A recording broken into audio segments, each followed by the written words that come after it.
Well, tonight we're seeing body camera video and hearing audio of the moments after former White House staffer Cedric Richmond was involved in a car crash in New Orleans. How the crash sent Richmond and his young son to the hospital back in April. A police report says Richmond was disoriented after the crash, and as you'll hear in audio from the crash, his speech was slurred.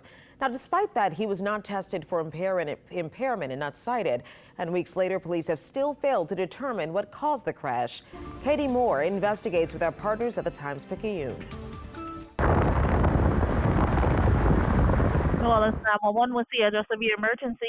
A car, North Claiborne, going uptown off Orleans Avenue, just hit a tree. He made an EMS. Sunday night, April 23rd, around 8:45 p.m. We just heard a big boom. We was on the way up Claiborne, and all we see is a car just hit the tree, and we just stopped, and it was him and his son. It came in as a severe intensity crash. A driver in a late model Mercedes slams into a tree on Claiborne Avenue. Before police even get to the scene, a 911 caller identifies the driver. Cedric Richmond just had an accident.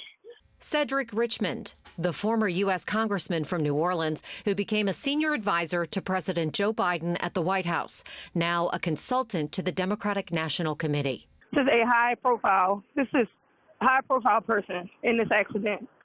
This is New Orleans police body camera footage of the aftermath when Officer Mark Miranda arrives at the scene. In it, you see Richmond's two-seater late model Mercedes totaled after hitting a tree head-on. No, don't move, Mr. Cedric. You gotta stay awake, so you can't. I'm awake. His young son was in the passenger seat. Both would be taken to the hospital by ambulance for their injuries. The 911 calls indicate Richmond hurt his leg, and the crash report says the boy had pain in his waist. On page 7 of his report, Officer Miranda entered code 101 for Richmond's injury status for suspected serious injury. According to an NOPD report, Richmond was driving here along Claiborne Avenue. As he approached the Lafitte intersection, there used to be a tree right here. If you take a look from above, you can see how close it is to the road. It's hard to see, so we highlighted it on this video from a crime camera that we got through a public records request. You see Richmond's headlights in the distance. They're the only headlights around when the car hits the tree. Man, were you involved in the accident? Me and my sister were driving up the street and we saw the car go into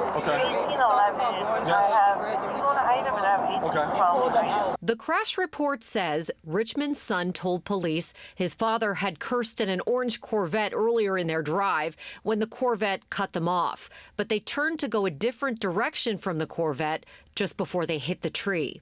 The report also notes Officer Miranda pulled the crime camera video and found the same thing we did. While not clear, the video from a distance appears to show no other cars around. Witnesses at the scene told the officer it was unclear.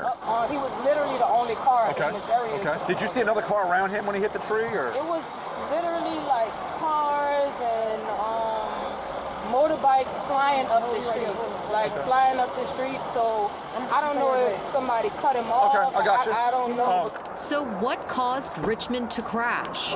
Allegedly, according to the witness, he was alone and just hit the tree. But there were other cars around, so I don't know what happened until I get a statement from him. A 911 caller described Richmond this way. The male adult, he's a little disoriented, and he's not complying with anything. Officer Miranda wrote in his report, quote, the officer briefly met with operator of vehicle number 1 and noted slurred speech.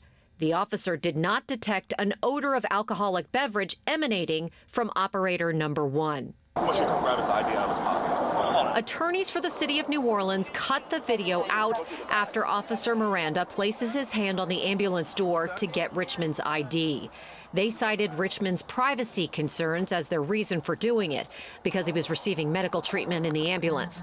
However, the attorneys did release the audio. What did that speech sound like? Mr. Cedric? Yes. Is it in your pocket? I have no idea. You have no idea, are you? I said, I have no idea what he's talking about. There's probably one in there and they can grab it.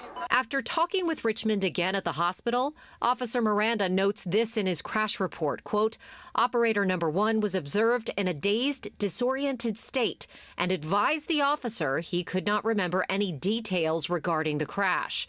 The officer no longer noted slurred speech from operator number 1. The report indicates Miranda did not test Richmond for impairment, concluding, quote, based on a single vehicular crash coupled with the medical condition of operator number 1, disoriented, possibly via injury and airbag impact, along with a statement provided via passenger number 1, no citations were issued. We asked 6 law enforcement experts to review the report, including 2 former police chiefs and the former vice president of the Metropolitan Crime Commission. They all said the crash report raises more questions than it answers. Miranda's conclusion was a sticking point for several of them. The problem with it: the officer uses a statement from Richmond's young son to justify not citing Richmond, even though the child's statement was not backed up by what's shown on surveillance cameras. Plus, without conducting any other tests for impairment, Miranda attributes Richmond's disoriented state to possible injuries or airbag impact. If the police report indicated that there was a serious injury, I think you're far closer to requiring a blood draw than you are away from it. In a crash with serious injuries, this state law requires a blood test for impairment if an officer expects to cite someone involved in the crash. But Richmond was never cited. The hospital's probably going to do it because they want to know what's in his system so they know how to treat him. But there's nothing to prevent that officer from getting a warrant. You got a single vehicle crash, severe injuries. I think he has all the probable cause in the world to ask for a warrant. The NOPD disagreed, saying in a statement Miranda didn't smell alcohol on Richmond, quote, therefore, there was no reasonable suspicion of intoxication nor probable cause to conduct tests for impairment. There's also no indication whether Miranda investigated if Richmond was distracted while driving, texting, for example, or if he was speeding. Do you think that Officer Miranda's work was complete? Given what I know and what I've read as the superintendent, I would require an investigation of the conduct to ensure that it in fact was complete, because I think there's too many questions to know if it was. Do you think that either the officer had a duty or a responsibility to rule out DWI in this case? Absolutely, and he did not take those steps. We still don't know what caused this accident. Miranda's investigation met the standards that the NOPD set for crash investigations, according to a statement that they sent to us. Both our partners at the Times-Picayune and I got Cedric Richmond on the phone. He said he's doing well, but he didn't want to talk about the crash. Katie Moore, Eyewitness News. Well, Lynn says there is still evidence out there that police could gather, including any blood tests that may have been done at University Medical Center. Now, there's also a chip in the car that would likely contain data about the crash. The NOPD said the agency normally only pulls those chips in fatal crashes.